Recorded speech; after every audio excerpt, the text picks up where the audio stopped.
Hello everyone, सभी मित्रों को मेरा नमस्ते और जय श्री राम। मित्रों, आज के इस वीडियो में हम गणित विषय की पाठ योजना के बारे में पढ़ने जा रहे हैं। तो चलिए शुरू करते हैं बिना किसी देरी के। मित्रों, सबसे पहले जो आपकी दैनिक पाठ योजना डायरी है उसके ऊपर ही ऊपर आपको क्रमांक लगा लेना है, जो भी आपकी पाठ योजना का क्रमांक है। उसके पश्चात में आपका जिस विद्यालय में बीएड या बीएसटीसी का प्रशिक्षण प्रोग्राम चल रहा है या आपको जिस विद्यालय में आपका प्रशिक्षण आवंटित हुआ है उस विद्यालय का आपको यहाँ पर नाम लिख देना है। जो भी आपका नाम है, छात्र, अध्यापक या अध्यापिका, तो आपका नाम लिख दीजिए यहाँ पे। और जिस कक्षा की आप पाठ्य योजना तैयार कर रहे हैं तो वो कक्षा लिख दो। आज अपन कक्षा 6 की पाठ्य योजना तैयार करेंगे तो कक्षा 6 हो जाएगी आपकी। विषय आज का अपना वो है गणित विषय। और जो आज का अपना प्रकरण है वो है दशमलव भिन्न प्रकरण के ऊपर आज अपन पाठ्य योजना तैयार करेंगे। तो इस प्रकार से आपको ये सारी खाना पूर्ति कर लेनी। इसके पश्चात में नेक्स्ट लिखेंगे आपको कालांश या पीरियड। पीरियड्स का मतलब है जिस विषय या जिस कालांश में आप पढ़ा रहे हैं तो वो कालांश लगा दीजिए। आप दिनांक लगा लीजिए, जिस दिनांक को आप पाठ्य योजना पढ़ा रहे हैं बच्चों को। समय दी जाएगी आपकी 36 मिनट। नेक्स्ट हेडिंग हो जाएगी आपकी शिक्षण के उद्देश्य। तो हेडिंग लगा लीजिए शिक्षण के उद्देश्य। इसके अंदर आपको 3 कॉलम बना लें, क्रम संख्या, शिक्षण के उद्देश्य और अपेक्षित व्यवहारगत परिवर्तन।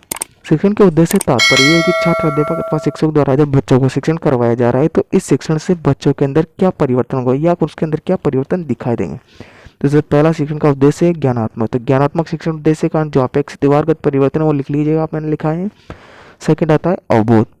अवबोध के कारण जो बच्चे में जो परिवर्तन होता है लिख लीजिए। छात्र दशमलव भिन्न प्रकरण की व्याख्या कर सकेंगे और उसको समझ सकेंगे।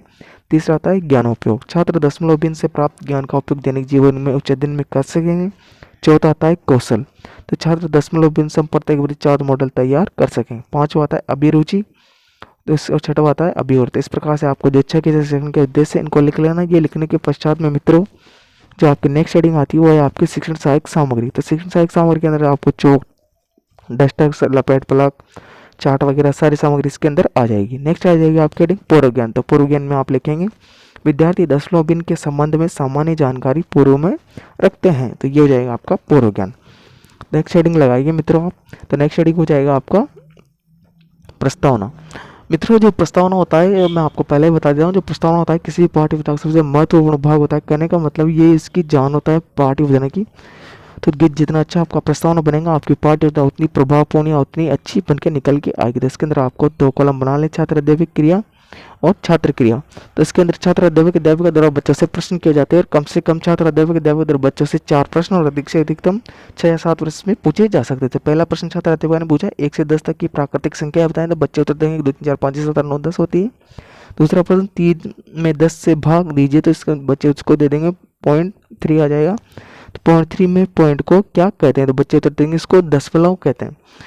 तो दशमलव भिन्न से आप क्या समझते हैं, तो बच्चे इस प्रश्न का उत्तर नहीं दे पाएंगे तो एक प्रकार से समस्या बन जाएगी। तो इस समस्या का समाधान अब छात्र अध्यापक अध्यापिका द्वारा किया जाएगा। तो नेक्स्ट हेडिंग हो जाएगी मित्रों आपकी उद्देश्य कथन।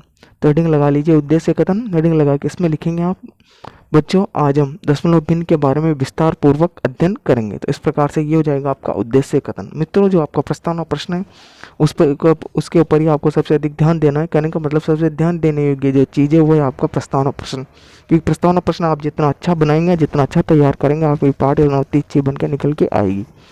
नेक्स्ट हेडिंग हो जाएगी आपकी प्रस्तुतिकरण। तो हेडिंग लगा लीजिए प्रस्तुतिकरण हेडिंग लगाने के पश्चात भी इसके अंदर आपको 5 कॉलम बना लेने। शिक्षण बिंदु, छात्र अध्यापक क्रिया, छात्र क्रिया, विधि व श्यामपट्ट कार्य। इस तरह से 5 कॉलम बनाने के पश्चात में जो शिक्षण बिंदु वाला कॉलम है उसके अंदर आपको पहला शिक्षण बिंदु लिखना है दशमलव भिन्न को साधारण भिन्न में बदलना।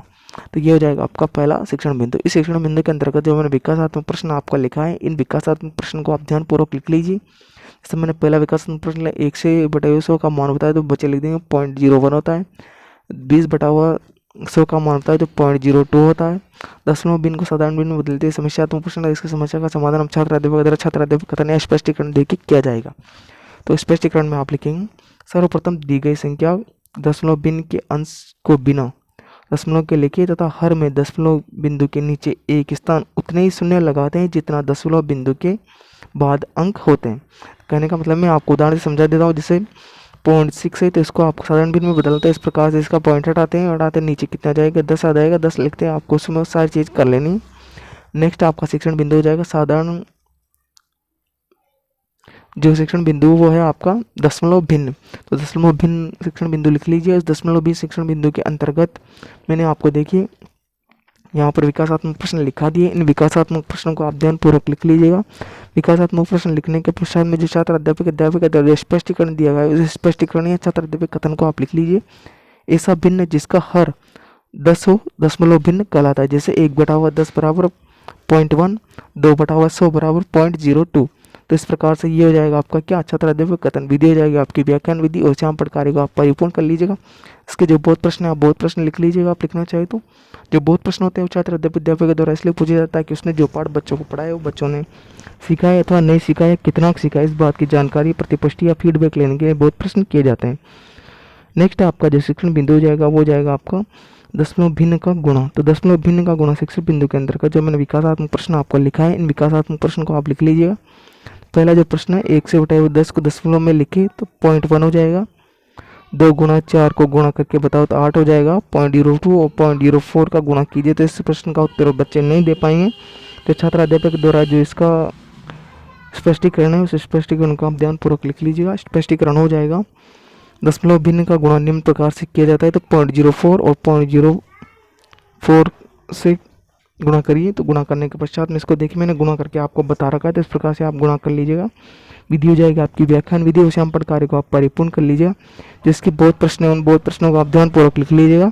जो बहुत प्रश्न है बहुत प्रश्न आप लिख लीजिएगा वाले साले। इसके पश्चात नेक्स्ट हेडिंग आती है आपकी मूल्यांकन प्रश्न। हेडिंग लगा लीजिए मूल्यांकन प्रश्न। जो मूल्यांकन प्रश्न होते हैं वो छात्र अध्यापक के द्वारा इसलिए पूछे जाते हैं ताकि उसने जो पाठ बच्चों को पढ़ाया वो बच्चों ने तो सीखा है तो नहीं सीखा है, कितना सीखा है, इस बात की जानकारी प्रतिपुष्टि या फीडबैक लेने के लिए मूल्यांकन प्रश्न किए जाते हैं।